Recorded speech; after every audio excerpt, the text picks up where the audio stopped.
Olá, seja bem-vindo. Graça, paz e bem, força, alegria e esperança do nosso Deus nos nossos corações todos os dias. Amém. 24º dia de leitura no nosso plano de leitura de 365 dias, Bíblia e Catecismo da Igreja Católica. Leremos hoje capítulos capítulos 34 e 35, Salmo 23, Mateus, continuação do capítulo 13 e parágrafos 198 a 202 do Catecismo, Gênesis, capítulo 34, agora. Sob a graça do Espírito Santo, em nome do Pai, do Filho e do Espírito Santo. Amém. Deus nos conduza, nos ilumine nessa leitura e interpretações. Amém. Violência feita a Dina. Dina, a filha que Lia havia dado a Jacó, saiu para ir ver as filhas da terra. Siquém, o filho de Emor, o Eveu, príncipe da terra, tendo-a visto, tomou-a, dormiu com ela e lhe fez violência. Mas seu coração inclinou-se por Dina, filha de Jacó, amou a jovem e falou-lhe ao coração. Assim falou Siquém a seu pai Emor: toma-me esta jovem como mulher. Jacó soube que ele tinha desonrado sua filha Dina, mas como seus filhos estavam nos campos com seu rebanho, Jacó guardou silêncio até que voltassem. Pacto matrimonial com os siquemitas.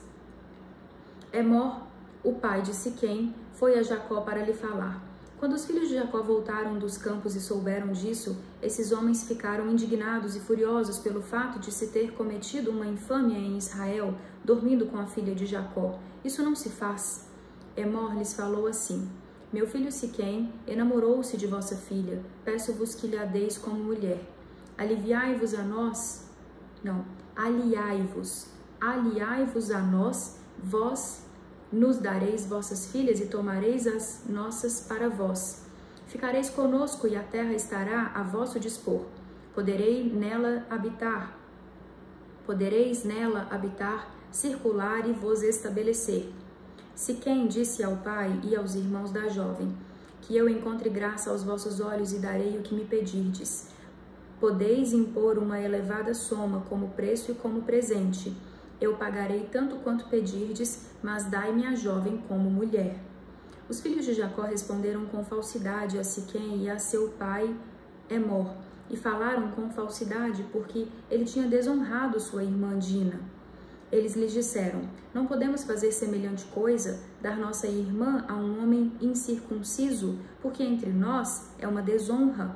Não vos daremos nosso consentimento senão com uma condição: deveis tornar-vos como nós e circuncidar todos os vossos machos.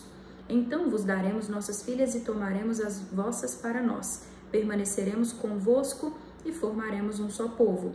Mas se não nos ouvirdes acerca da circuncisão, tomaremos nossa filha e partiremos. Suas palavras agradaram a Emor e a Siquém, filho de Emor. O jovem não tardou em fazer isso porque estava enamorado da filha de Jacó. Ora, ele era o mais considerado de toda a família. Emor e seu filho Siquém foram à porta de sua cidade e falaram assim aos homens de sua cidade: estes homens estão bem intencionados, que permaneçam conosco na terra, nela circulem, a terra estará aberta para eles em toda a sua extensão. Tomaremos suas filhas como mulheres e lhes daremos nossas filhas. Mas estes homens não consentirão em ficar conosco para formar um só povo, senão com uma condição: é que todos os machos devem ser circuncidados para eles próprios, como eles próprios o são. Seus rebanhos, seus bens, todo o seu gado não será nosso. Consintamos, pois, a fim de que permaneçam conosco. Emor e seu filho Siquém foram ouvidos por todos os que passavam pela porta de sua cidade, e todos os machos se fizeram circuncidar. Vingança traidora de Simeão e Levi. Ora, no terceiro dia, quando eles convalesciam, dois filhos de Jacó, Simeão e Levi, irmãos de Dina, tomaram cada qual sua espada e caminharam sem oposição contra a cidade e mataram todos os machos. Passaram ao fio da espada Emor e seu filho Siquém, tomaram Dina da casa de Siquém e partiram. Os filhos de Jacó investiram sobre os feridos e pilharam a cidade, porque tinham desonrado sua irmã. Tomaram suas ovelhas, seus bois e seus jumentos, o que estava na cidade e o que estava nos campos. Roubaram todos os seus bens, todas as suas crianças e suas mulheres, pilharam tudo o que havia nas casas. Jacó disse a Simeão e Levi: Vós me arruinastes, tornando-me odioso aos habitantes da terra. Os cananeus e os ferezeus, tenho poucos homens, eles se reunirão contra mim. Vencer-me-ão e serei aniquilado com minha casa. Mas eles replicaram: Acaso se trata a nossa irmã como uma prostituta? Capítulo 35, Gênesis. Jacó em Betel. Deus disse a Jacó: Levanta-te, sobe a Betel e fixa-te ali. Ali erguerás um altar ao Deus que te apareceu quando fugias da presença de teu irmão Esaú.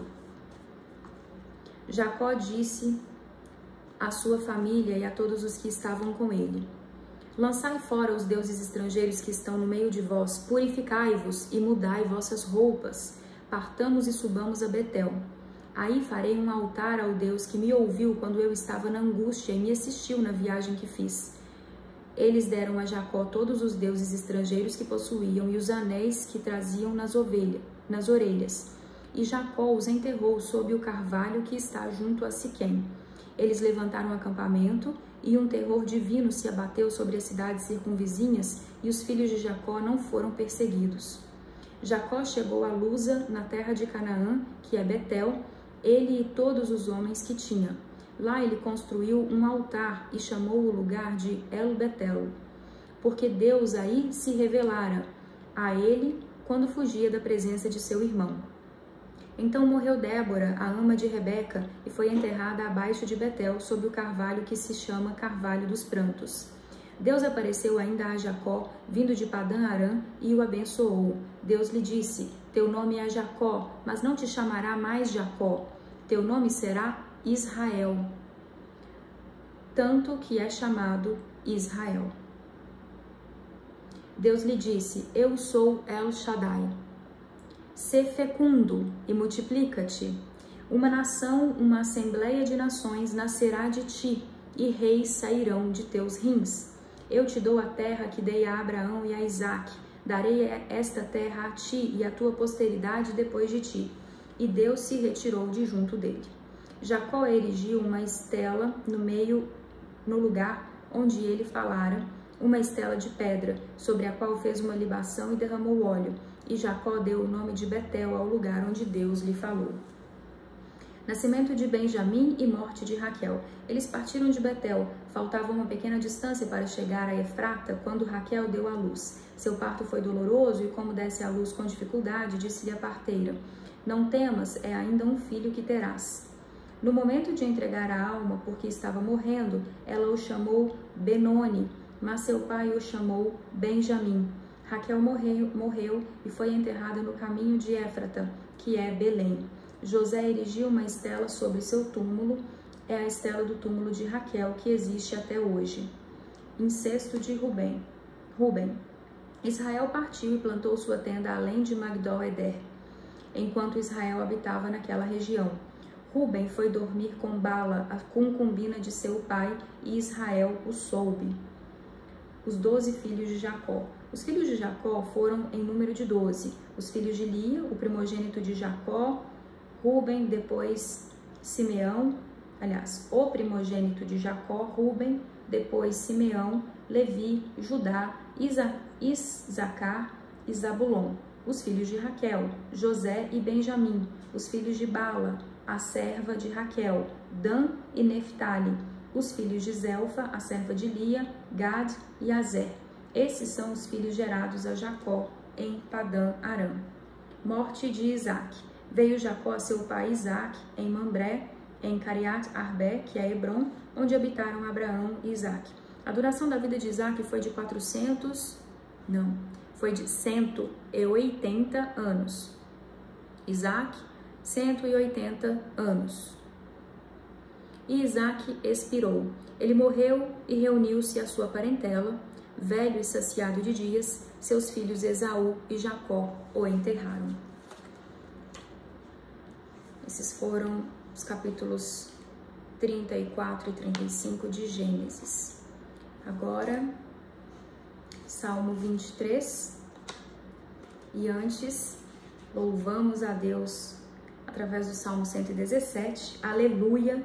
Louvai Yahvé, nações todas, glorificai-o, todos os povos, pois seu amor é forte e sua verdade é para sempre. Amém. E o Salmo 23, que é um salmo para saber de cor, né? O bom pastor. Yahvé, meu pastor, nada me falta. Em verdes pastagens me faz repousar. Para as águas tranquilas me conduz e restaura minhas forças. Ele me guia por caminhos justos por causa do seu nome. Ainda que eu caminho por vale tenebroso, nenhum mal temerei, pois está junto a mim. Teu bastão e teu cajado me deixam tranquilo. Diante de mim preparas a mesa à frente dos meus opressores. Unges minha cabeça com óleo e minha taça transborda. Sim, felicidade e amor me seguirão todos os dias da minha vida. Minha morada é a casa de Yahvé por dias sem fim. Amém. Interessante aqui que no versículo 4 ele cita nenhum mal temerei, e eu aproveito para referir. O Padre Mário Sartori fez uma homilia há poucas semanas, na qual ele citava que pela Igreja Ortodoxa, Católica Ortodoxa, eles reconhecem 9 pecados capitais e não somente 7. E o 8º e o 9º são medo e tristeza. E aí fica o alerta e o convite para como ambas emoções, sentimentos, têm tomado conta de tanta gente da nossa sociedade. Os discursos, muitas narrativas, muitas notícias incutem medo e insegurança nas pessoas o tempo todo. E medo gera ansiedade, né? E a tristeza, quando a gente não modula e não sai dela, quando a gente entrega o coração à tristeza, vem depressão.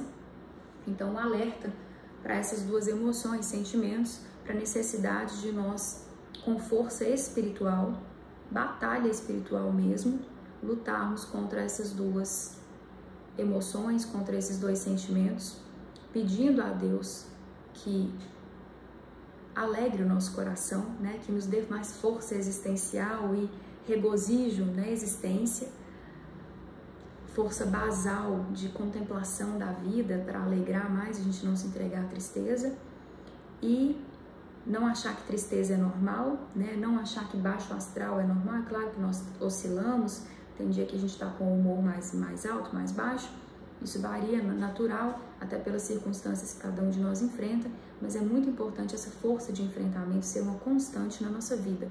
A gente não achar que é natural ficar triste, se manter triste e viver triste, né?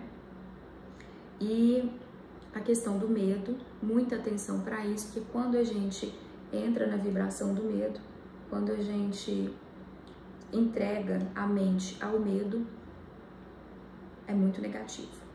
E é problema do ponto de vista espiritual mesmo, né? E Deus é a onipotência. Então, não temas, eu já ouvi pregações também, eu acho que Frei Gilson, se eu não me engano, é uma das citações mais referidas na Bíblia. Deus mandando a gente não ter medo, o medo nos afunda espiritualmente. Então, esse é o alerta. Deus é a nossa força, Deus é a onipotência, quando nós estamos com Ele, é vitória, é sucesso. Claro que nós passamos por circunstâncias diversas, né, provações, tudo acontece, mas força, Deus é força e os exércitos de Deus são fortes. Amém. E Mateus agora, continuação do capítulo 3, estamos nas leituras das parábolas. Vamos agora dos versículos 24 até o 43. Parábola do joio. Propôs-lhe outra parábola. O reino dos céus é semelhante ao homem que semeou boa semente no seu campo. Enquanto todos dormiam, veio seu inimigo e semeou o joio no meio do trigo, e foi-se embora. Quando o trigo cresceu e começou a granar, apareceu também o joio. Os servos do proprietário foram procurá-lo e lhe disseram: Senhor, não semeaste boa semente no teu campo? Como então está cheio de joio? Ao que este respondeu: Um inimigo é que fez isso. Os servos perguntaram-lhe: Queres então que vamos arrancá-lo? Ele respondeu: Não, para não acontecer que, ao arrancar o joio, com ele arranqueis também o trigo. Deixai-os crescer juntos até a colheita. No tempo da colheita direi aos ceifeiros: Arrancai primeiro o joio e atai-o em feixes para ser queimado. Quanto ao trigo, recolhei-o no meu celeiro. Parábola do grão de mostarda. Propôs-lhe outra parábola, dizendo: O reino dos céus é semelhante a um grão de mostarda que um homem tomou e semeou no seu campo. Embora seja a menor de todas as sementes, quando cresce é a maior das hortaliças e torna-se árvore, a tal ponto que as aves do céu se abrigam nos seus ramos. Parábola do fermento. Contou-lhes outra parábola. O reino dos céus é semelhante ao fermento que uma mulher tomou e pôs em 3 medidas de farinha, até que tudo ficasse fermentado. As multidões só entendem parábolas. Jesus falou tudo isso às multidões por parábolas, e sem parábolas nada lhes falava, para que se cumprisse o que foi dito pelo profeta: Abrirei a boca em parábolas, proclamarei coisas ocultas desde a fundação do mundo. Explicação da parábola do joio. Então, deixando as multidões, entrou em casa, e os discípulos chegaram-se a ele pedindo-lhe: Explica-nos a parábola do joio no campo. Ele respondeu: O que semeia a boa semente é o Filho do Homem. O campo é o mundo. A boa semente são as pessoas do reino. O joio são as pessoas do maligno. O inimigo que o semeou é o diabo. A colheita é o fim do mundo. Os ceifadores são os anjos. Da mesma forma que se junta o joio e se queima no fogo, assim será no fim do mundo. O Filho do Homem enviará seus anjos e eles apanharão de seu reino todos os escândalos e os que praticam a iniquidade e os lançarão na fornalha ardente. Ali haverá choro e ranger de dentes. Então os justos brilharão como o sol no reino de seu Pai. O que tem ouvidos, ouça. Trecho de Mateus capítulo 13, os discursos de Jesus em parábolas. Seguimos agora para a leitura do Catecismo. Vamos dos parágrafos 198 ao 202. Creio em Deus Pai. Estamos estudando sobre o símbolo, né, do creio. O credo, símbolo dos apóstolos e símbolo niceno-constantinopolitano. Lerei novamente o símbolo niceno-constantinopolitano. Creio em um só Deus, Pai Todo-Poderoso, Criador do céu e da terra, de todas as coisas visíveis e invisíveis. Creio em um só Senhor, Jesus Cristo, Filho unigênito de Deus, nascido do Pai antes de todos os séculos, Deus de Deus, luz da luz, Deus verdadeiro de Deus verdadeiro, gerado, não criado, consubstancial ao Pai. Por ele todas as coisas foram feitas, e por nós homens, e para a nossa salvação, desceu dos céus, e encarnou pelo Espírito Santo no seio da Virgem Maria, e se fez homem. Também por nós foi crucificado sob Pôncio Pilatos, padeceu e foi sepultado, ressuscitou ao 3º dia, conforme as Escrituras, e subiu aos céus, onde está sentado à direita do Pai. E de novo há de vir em sua glória, para julgar os vivos e os mortos, e o seu reino não terá fim. Creio no Espírito Santo, Senhor que dá a vida e procede do Pai e do Filho, e com o Pai e o Filho é adorado e glorificado, ele que falou pelos profetas. Creio na Igreja una, santa, católica e apostólica. Professo um só batismo para a remissão dos pecados e espero a ressurreição dos mortos e a vida do mundo que há de vir. Amém. Amém. Parágrafo 198. a seguir. Creio em um Deus Pai. Nossa profissão de fé começa com Deus, pois Deus é o primeiro e também o último. Isaías 44. Citação. O começo e o fim de tudo. O credo começa com Deus Pai, pois o Pai é a primeira pessoa divina da Santíssima Trindade. Nosso símbolo começa pela criação do céu e da terra, porque a criação é o começo e o fundamento de todas as obras de Deus. Artigo 1. Creio em Deus Pai Todo-Poderoso, Criador do céu e da terra. Parágrafo 1. Creio em Deus. Creio em Deus, esta primeira afirmação da profissão de fé é também a mais fundamental. O símbolo inteiro fala de Deus, e se também fala do homem e do mundo, o faz pela relação que eles têm com Deus. Os artigos do credo dependem todos do primeiro, da mesma forma como os mandamentos explicitam o primeiro deles. Os demais artigos nos fazem conhecer melhor a Deus, tal como se revelou progressivamente aos homens.